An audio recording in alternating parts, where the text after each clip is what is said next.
हाय learners, मैं हूं आपका टीचर निशांत कुमार सक्सेना और आपका बहुत बहुत स्वागत है हमारे चैनल में। देखिए, पहले सबसे एक महत्वपूर्ण बात, हमने अपने चैनल का नाम जो है चेंज किया है और यूट्यूब में एक SEO होता है जिसके अनुसार हमको ये नाम चेंज करना पड़ा। कबीर कोचिंग्स नाम से ऑलरेडी पहले से कबीर कोचिंग सेंटर नाम से एक पहले से ही था उसमें, तो फिर हमने उसके आगे गुरु लगा दिया है। ठीक है, तो गुरु कबीर कोचिंग ये अब आपका रहेगा आगे और इसी से आगे वीडियोस आपको देंगे। तो ये छोटी सी जानकारी थी। देखिए, आज हम जो है बात कर रहे हैं हिंदी में, जो प्रतियोगी परीक्षाओं में हिंदी आती है उसके अंतर्गत अलंकार की। ये पहला हमारा चैप्टर रहेगा हिंदी का और अलंकार का भी पहला चैप्टर है, क्योंकि बहुत बड़ी अलंकार की भी श्रेणी है, सीरीज़ है। तो इसमें सबसे पहले जो है, अगर चैनल पर आप नए हैं, चैनल को सब्सक्राइब कीजिए और वीडियोज़ को लाइक कीजिए, शेयर कीजिए। देखिए, आते हैं आज की बात पर जो कहा गया है अलंकार के विषय में। ठीक है, अलंकार हमारा पहला चैप्टर है और इसके विषय में जो कंपटीशन लेवल में आपसे पूछा जाता है, अधिकतर जो क्वेश्चन आपके रहते हैं वो इनके भेदों में से रहते हैं। भेद में से एक आपको वाक्य दिया रहता है, उस वाक्य में 4 एग्जाम्पल्स दिए रहते हैं और उसमें से एक आपका सही होता है। पूछा जाता है कि यहाँ पर कौन सा अलंकार होगा। ठीक है, मेनली ये, लेकिन फिर भी थोड़ी सी एक डिटेल आपको देते हैं, क्योंकि हमने तो साहित्य में जो है काफ़ी कुछ कर रखा है और जहाँ तक आपको जानकारी होगी, स्टेट लेवल का अवार्ड भी मिला हुआ है और हमारी कविताएं मैगजीन्स में आ रही हैं, स्टेट लेवल मैगजीन में। तो कविता हमारा धर्म है, इसलिए जो है आपको बहुत अच्छे से सब सब्जेक्ट पढ़ा सकते हैं। देखिए, काव्य की शोभा बढ़ाने वाले तत्व जो है वो अलंकार कहलाते हैं। काव्य की शोभा, काव्य क्या होता है? कविता करना। ठीक है, किसी कविता को कहना और उसको इस तरीके से कहना कि सुनकर और रुचिकर लगने लगे। ठीक है, और उसको जो रुचिकर बनाने के लिए जो चीज़ें यूज़ होती हैं उसमें अलंकार एक तत्व है। दूसरी बात, अगर अलंकार जो है उसके अर्थ के प्रभाव को बढ़ा रहा है, ठीक है, ये भी एक अलंकार का भेद हो जाएगा। पहले वो काव्य की शोभा बढ़ाएगा, ठीक है, सुंदरता बढ़ाएगा, यानी कविता की सुंदरता बढ़ाएगा। और दूसरी बात क्या होगी, वह अर्थ के प्रभाव को भी बढ़ा देगा, अर्थ अलग अलग हो जाएगा। जैसे हमारे कबीर पंथ में ही अलंकार का बहुत अच्छा एग्जाम्पल आता है कि साहिब कबीर हमारे कह गए थे कि कबीरा जब जो है हम पैदा हुए, जग असाम रोए और ऐसी करनी कर चलो, हम हंसे जग रोए। तो वहाँ पर रोए रोए शब्द जो है 2 बार आया, लेकिन उनके अर्थ भिन्न भिन्न हैं। ये भी एक अलंकार का एग्जाम्पल है। ठीक है, पहले हम रोए थे क्यों? प्रसव पीड़ा के बाद बाहर निकले थे, दुनिया हंस रही थी। दूसरी बार वो कह रहे हैं कि ऐसी करनी करके चलो कि आप जब जाएंगे तो दुनिया आपके लिए रोए, यानी वो कितना अच्छा इंसान था इसलिए रोए। ठीक है, तो ये एक अलंकार का एक महत्व होता है अपना। अब आगे चलते हैं। देखिए, अलंकार के ये तो आपने समझ लिया। और अलंकार में क्या रहता है, जैसे हमने भी स्टेट लेवल की कविता की और उसमें हमारा एक जो है 48 उसका छंद का जो है 48 जो है अंतरों का एक काव्य प्रकाशित हुआ था। उसमें 4 पंक्तियाँ क्या थी? सेना की तड़पन सिंहों सी, शत्रु को फाड़ चबा जाने की, तड़पन वीर गति पाने की, मातृभूमि पर मिट जाने की। तो यहाँ पे सेना की तड़पन सिंहों सी, सेना में शेर नहीं होते, सेना में पुरुष होते हैं, हम जैसे लोग होते हैं, लेकिन उनकी जो तुलना है या उनकी जो समानता है वो किससे की गई? सिंहों से की गई। तो यहाँ पर भी एक अलंकार लग गया। हालांकि हम अलंकार वाली पोएमें ज़्यादा करते नहीं हैं, लेकिन ये है कि कहीं ना कहीं जो है अनायास ही आ जाते हैं अलंकार। ठीक है, क्योंकि हमारा जो है थोड़ा दूसरा दर्शन है कविता के बारे में। ठीक है, हम जो है बाबा नागार्जुन की तरह सामाजिक वेदना के कवि हैं। ठीक है, लेकिन यहाँ पर कहीं ना कहीं आपका प्रयोग हो जाएगा। तो आप देखते हैं, अब यहाँ पे क्या है भाई, अलंकार के बारे में हमने पढ़ लिया, सुंदरता बढ़ा रहा है, अर्थ को एक प्रभावी बना रहा है। ठीक है, प्रकार इसमें क्या हो जाएंगे? 2 प्रकार होते हैं, शब्दालंकार, अर्थालंकार। देखिए, इस वीडियो में हम केवल बेसिक की चर्चा कर रहे हैं। अब अलंकार की खोज किसने की, अलंकार किसने बनाए, अलंकार के बारे में क्या रिसर्च है, अब इसमें बहुत सारे हमारे आचार्य हुए संस्कृत के, रुद्रट हैं, बामन हैं, दंडी हैं, ठीक है, मम्मट हैं। तो इस तरीके से इन लोगों ने अपनी अपनी विचारधाराएं दी हैं अलंकार के ऊपर। कोई ऐसा नहीं कह सकते कि उसी विशेष आचार्य ने इसकी खोज कर दी, ऐसा नहीं है।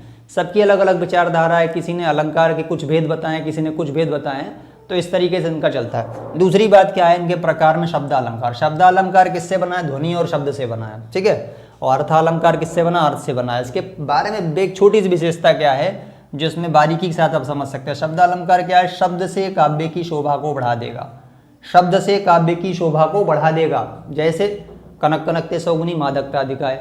ठीक है, यहाँ पे क्या लग गया भाई, यमक लग गया हमारा। और क्या है कि शब्द से कनक कनक दो शब्द आ गए, उससे उसकी अलंकार की शोभा बढ़ गई। रघुपति राघव राजा राम, ठीक है, यहाँ पे अनुप्रास हो गया।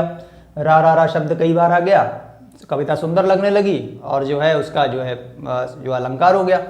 दूसरी बात फिर क्या होती है, तो यहाँ पे क्या होगा, शब्दों का जो है खेल है, ध्वनि और शब्द हम ऐसे डाल दें अपनी कविता के अंदर जिससे उसकी शोभा हो जाए। अब मैं कभी हूँ, आप कभी पर्सनली बैठे होकर कभी बनना चाहते हो तो फिर आपको दूसरी तरीके से पढ़ा दूंगा, लेकिन यहाँ पर क्या है, कंपटीशन लेवल का। तो इसका बेसिक क्या होगा, अभी जो अपडेट जो है बिल्कुल लेटेस्ट उदाहरण अगर आप देखना चाहें अलंकारों के, क्या फिल्मी गाने आ रहे हैं, नगाड़ा नगाड़ा नगाड़ा बजा, तो उसमें ना ना शब्द बार बार आ रहा, अनुप्रास अलंकार हो गया। ठीक है, ये तो फिल्मी गाना है। और उसके बाद क्या है, दिन तड़ाक आजा होके सराट, पैरों की बेड़ी जरा खोल। तो इस तरीके की जो शब्द आते हैं एकदम जो हृदय को भेदते हैं और शब्दों के अंदर बड़ी कोमलता होती है, कभी गहराई होती है, खनक होती है, उससे क्या होता है कविता हमारी सुंदर बन जाती है। ये अलंकार होते हैं हमारे। दूसरी बात क्या होती है, अर्थालंकार। अर्थालंकार अर्थ से काव्य की शोभा इसमें बताई जाती है। जैसे अर्थ से काव्य की शोभा, जैसे क्या कहेंगे, कहेंगे कि बर्फ के समान श्वेत देह। अब बर्फ है अलग, देह है अलग, ठीक है, देह और बर्फ आप एक जैसी नहीं हो सकती, लेकिन बर्फ की सफेदी जैसी उनकी देह है। तो ये क्या है, एक समानता प्रकट की जा रही है, समानता प्रकट की जा रही है। ये इसमें अर्थालंकार हो जाएगा। भी अर्थ अलग है, ठीक है, बर्फ जैसी देह है लेकिन अर्थ उनके अलग अलग है। एक बर्फ अलग चीज़ है, देह अलग चीज़ है, लेकिन उसमें समानता बताई जा रही है दोनों के अर्थों में। तो ये अर्थ से चमत्कार उत्पन्न हो रहा है। ठीक है, इसके बाद हम आते हैं चरण कमल बंदो हरिराई। चरण कमल बंदो हरिराई, जो भगवान के चरण हैं, चरण कमल, ठीक है, चरण कमल बना दिया गया उनको, ठीक, और उनकी वंदना की जा रही है। तो यहाँ पर भी जो है अर्थालंकार हो गया। इसके बाद क्या है, यह जीवन क्या है, यह जीवन क्या है, निर्झर है। जीवन को निर्झर बना दिया गया। दोनों के अर्थ भिन्न भिन्न होते हैं, अलग अलग चीज़ें हैं दोनों, लेकिन जीवन को ही निर्झर बना दिया गया। ये अर्थालंकार हो गया आपका। इस तरीके से बहुत सारी आपको चीज़ें मिल जाएंगी यहाँ पे सीखने के लिए। और यहाँ पे फिर आते हैं कि भाई इनके भेद क्या हैं। तो यहाँ पे एक चीज़ समझ गए, शब्दालंकार शब्द से काव्य की शोभा बढ़ाएगा, अर्थालंकार अर्थ से काव्य की शोभा बढ़ाएगा। इसमें शब्दों का चातुर्य होता है, शब्दों को ऐसे करके पेश किया जाता है कि कविता सुंदर लगने लगे। और यहाँ पे अर्थ ऐसे डाले जाते हैं जो अर्थ ही शोभा बढ़ा देते हैं, आनंद आ जाता है। उसके बाद क्या है, शब्द, ये जो शब्दालंकार के भेद होते हैं, अब वैसे बहुत सारे भेद दिए गए हैं शब्दालंकार अर्थालंकार के, अलग अलग। मैंने बताया संस्कृत आचार्य अलग अलग थे, बामन ने अलग दिए, रुद्रट ने अलग दिए, अपने अपने अलग अलग विचारधारा, ठीक है। लेकिन जो कंपटीशन लेवल के हैं वो हमने यहाँ पे छांट लिया आपके लिए।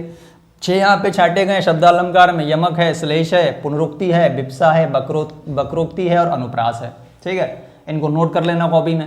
और अर्थालंकार में क्या होता है, उपमा, रूपक, उत्प्रेक्षा, भ्रांतिमान, विरोधाभास, संदेह, मानवीकरण और अतिशयोक्ति, ठीक है। ये आपके अर्थालंकार में आ जाएंगे। एक दो एग्जाम्पल और समझ लीजिए, जैसे कि ये नए नए आपको दिख रहे होंगे, भ्रांतिमान है, मानवीकरण है, अतिशयोक्ति। अतिशयोक्ति अब ये क्या है, किसी बात को बड़ा चढ़ा के कह देना, ठीक है। जैसे भाई हंसी और सारा संसार खिलखिला कर हंस पड़ा, तो ये एक बहुत बड़ी अतिशयोक्ति का मतलब क्या हो गया कि इसी बात को ऐसे कह देना जैसे वो झूठ है। एक तरीके ऐसा नहीं हो सकता है, कोई व्यक्ति के मुस्कुराने से पूरा संसार नहीं मुस्कुरा सकता है, हंस नहीं सकता, लेकिन वहीं पे अतिशयोक्ति, बहुत बात को बड़ा चढ़ा के कह देना। तो इस टाइप के हैं, ठीक है। भ्रांतिमान है, कहीं पे भ्रांति पैदा हो रही है, संदेह पैदा हो रहा है कहीं पर। मानवीकरण, किसी भी प्राकृतिक वस्तु का या निर्जीव वस्तु का मानव से समानता दिखा देना, वो मानवीकरण में चला जाता है। और बाकी तो आपको हाई स्कूल इंटर के सिलेबस में पढ़े हुए हैं, उपमा, रूपक, उत्प्रेक्षा, अनुप्रास, यमक, श्लेष। और जो कुछ नए हैं वो आपको 1 by 1 वीडियोज़ में आगे जो आएंगे तो आपको पढ़ाएंगे, ठीक है। तो आई होप ये जो बेसिक वीडियो है ये आपको पसंद आई होगी, ठीक है। स्क्रीनशॉट ले लो, एक बार पूरा स्क्रीनशॉट ले लीजिए, ठीक है। और उसके बाद मिलते हैं अगली वीडियो में। हिंदी लिटरेचर की जो वीडियो होगी उसमें आपको पहला अलंकार उठाएंगे, कौन सा, यमक अलंकार, ठीक है। विद एग्जाम्पल, विद जो है आपको सॉल्यूशन बहुत बढ़िया यहाँ पे मिलने वाला है, ठीक है।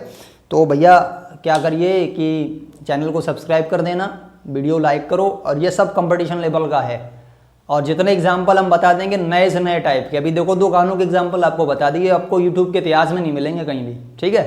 तो बहुत बढ़िया आपको पढ़ाई मिलने वाली है, और आई होप जो है आप बहुत अच्छे ज्ञान अर्जित होंगे और लोगों को भी जोड़ेंगे, और लोगों को जोड़िए, ठीक है। इसी आशा के साथ चलते हैं, विदा लेते हैं। धन्यवाद।